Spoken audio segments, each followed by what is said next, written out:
Hey there, Jadiel. Yeah, I just wanted to make a video response. Uh, and first, I'll start off with just clarifying a few things, just because I think there was a few things that were kind of misunderstood there, probably because I didn't express it in the clearest lines possible, which I'm going to attempt to do now. And if I don't, if I'm not as successful as that as I should be, please forgive me on that. But okay, now dealing with what I was saying with absolutes and defining moral and ceremonial. I wasn't trying to say that there's, no such thing as an absolute in any topic or anything like that. Or I wasn't even trying to say that there's no such thing as absolutes within this topic. All I was saying is that we can't make an absolute cutoff place and say, like let's just say that we have a line and everything on this side is moral and everything on this side is ceremonial. What we can't do is make this line, say this is moral, this is ceremonial, and that they don't cross over at all. Because even if we're going to go with the definitions that you gave of moral, ceremonial, which I happen to agree with those definitions, and I think that there is a way to define what is moral and ceremonial, but I'm just saying there are certain things that are both moral and ceremonial by those definitions. For example, foot washing service, Lord's Supper, right, which are connected. It by the definition that you gave, doing that ceremony, you could say it's a symbolic act, which is ceremony. This foot washing service, right, that's both ceremonial and moral. Or if we're going to say it's only ceremonial, then we have to say that not all of the ceremonial law was done away with.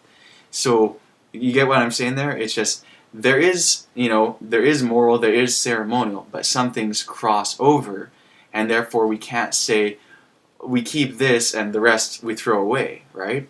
And basically what I'm saying in terms of type and antitype, and I was just trying to emphasize that point, and it's kind of a point that's a little bit hard to catch at first because it's not something we're really used to hearing. But basically what I'm saying is that all this, both moral and ceremonial, still is here, right? And that the ceremonial is not done away with in the sense that is normally said. Now let me explain that now, because I think there was some misunderstanding there. I wasn't saying that nothing is done away with. What I was saying is that none of the law was done away with. Now let me make a clarification. There's the law, and then there's the observance of the law. Okay? We'll take, for example, priesthood. Okay, so we have priesthood. Now, there's a typical priesthood and there's an antitypical priesthood. Priesthood goes forever, well, at least in probationary time. Priesthood is something that did not cease at the cross. We know that. And you pointed out, well, Hebrews chapter 6 to 10, and that makes it extremely clear that there's still priesthood. The difference is that there's no Levitical priesthood. That was done away with. There's no Levitical priesthood anymore. There's Melchizedek priesthood, the heavenly priesthood. So what we have in that sense is, what I'm trying to say there is, when we, just with this illustration here of ceremonial law here, it's not that the ceremonial law was done away with. It's that the typical observance of it was done away with, and the antitypical has taken over. So we still have a priesthood, we still have the ceremonial law, it's just been transferred to the heavenly sanctuary, and we have a heavenly priesthood. It's anti-typical. So Levitical priesthood is done away with, but Levitical law is still kept in antitype. And in other words, you could call it Melchizedek priesthood, keeping the anti-typical law. So it's, it's not, hopefully you get the distinction I'm making there. And we can talk about it more. I'll probably call you on Skype sometime soon anyways, so we can discuss some of these things. Okay, so hopefully that's cleared up.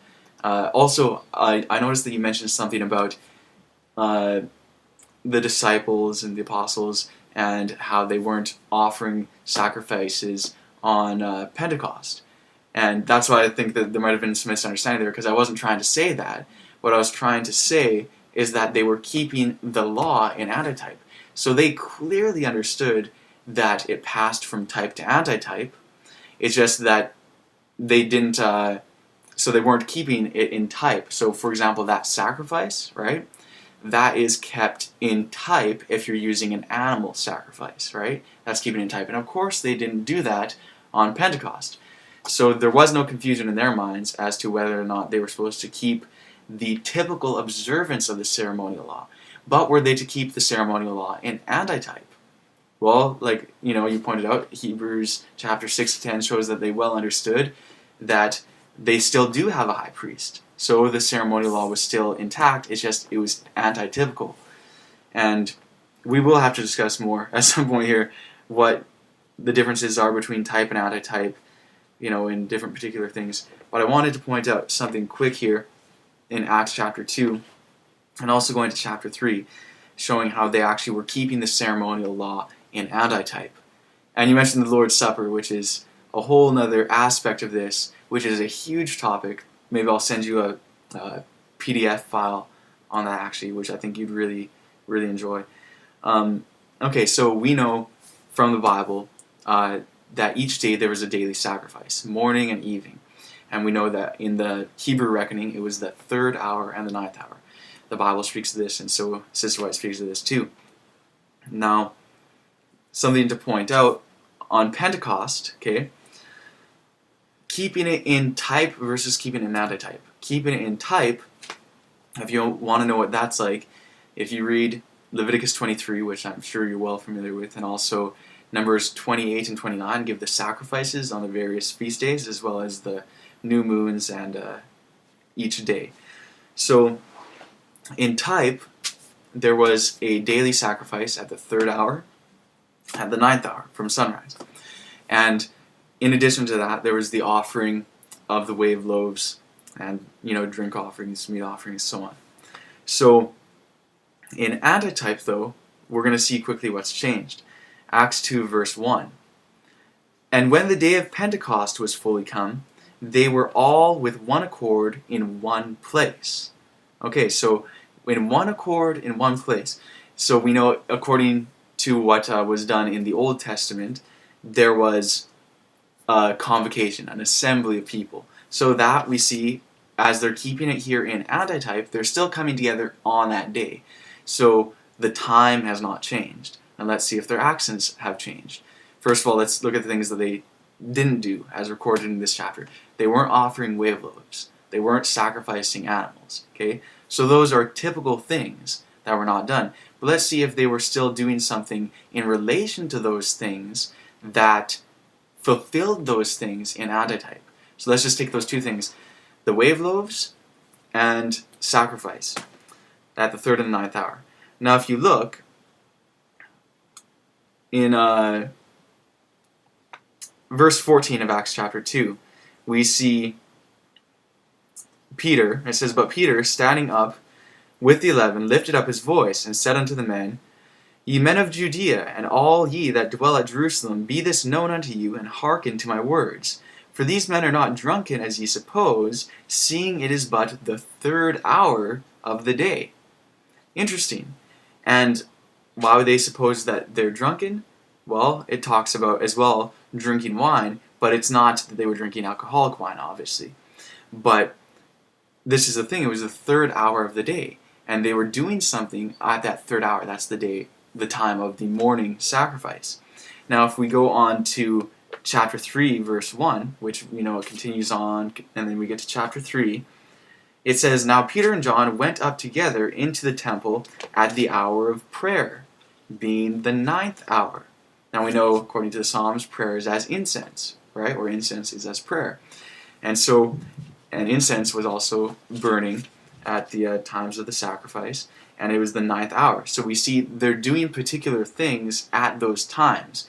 And we won't get into it right now, but what they were doing at those times were the antitypical observance of the daily sacrifices. And we can read some of this right here in Acts chapter 2 as well, starting at verse 42. It says, And they continued steadfastly in the apostles' doctrine and fellowship, and in breaking of bread, and in prayers. And fear came unto every soul, and many wonders and signs were done by the apostles. And all that believed were together, and had all things in common. and sold their possessions and goods, and parted them unto all men as every man had need. And they continued daily with one accord in the temple, breaking bread from house to house, did eat their meat with gladness and simpleness of heart, praising God and having favor with all men. And the Lord added to the church daily such as should be saved. So notice, especially verse 42, we see this list of things which looks strictly religious. It talks about them, actually in verse 41, perhaps it should have started there. It says, and then they gladly received his word, were baptized, and the same day they were added unto them about 3,000 souls. Okay, so baptism, doctrine, fellowship, prayers, breaking of bread, actually breaking of bread, then prayers in the list here. But notice these things are all considered religious to the apostles. Why mention breaking of bread? That's part of this antitypical observance. And so bread and the wine, this is a whole thing dealing with, and something you well pointed about communion. It's not like this is communion day. This is, and we'll really have to talk about that more because that's a very important subject, the Lord's Supper. It's been so perverted. In fact, Sister White says, the scriptural ordinance of the Lord's Supper has been supplanted by the idolatrous sacrifice of the Mass. So we know that the counterfeit of the Lord's Supper is the Mass. So that's kind of a key to this whole thing.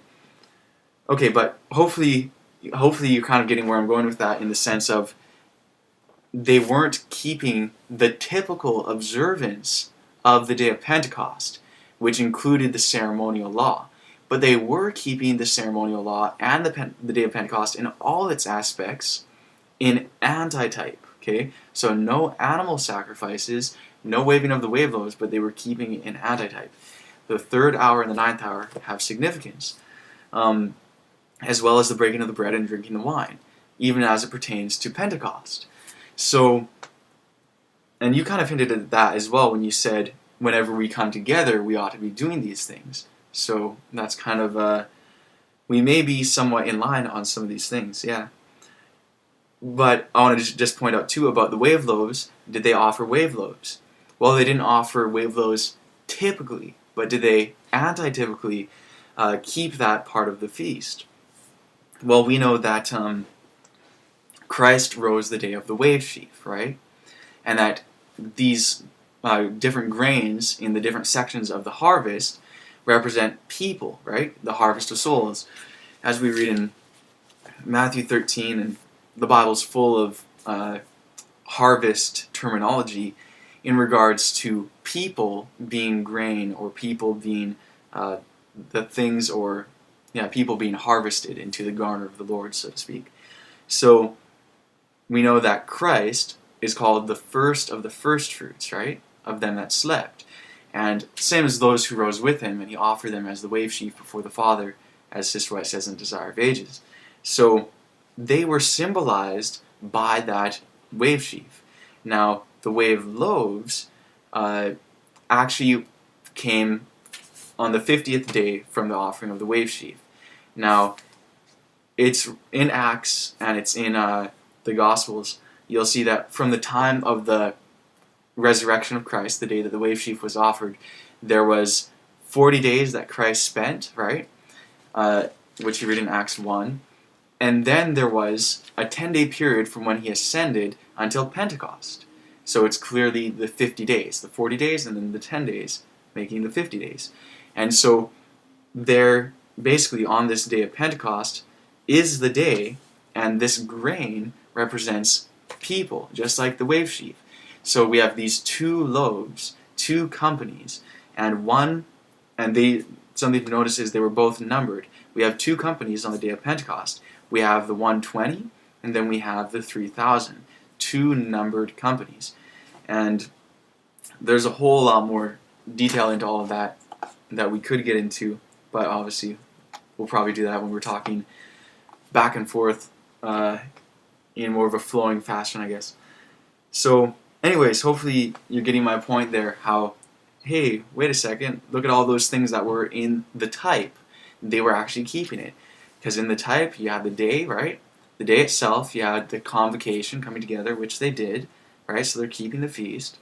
And then you had the sacrifice at the third and the ninth hour, and it records them doing things at the third and the ninth hour, and there's more study into what they were doing, and that was keeping that part of the ceremonial law, but it was not keeping it according to the way that was done away with, to the typical observance, which was done away with, but according to antitype.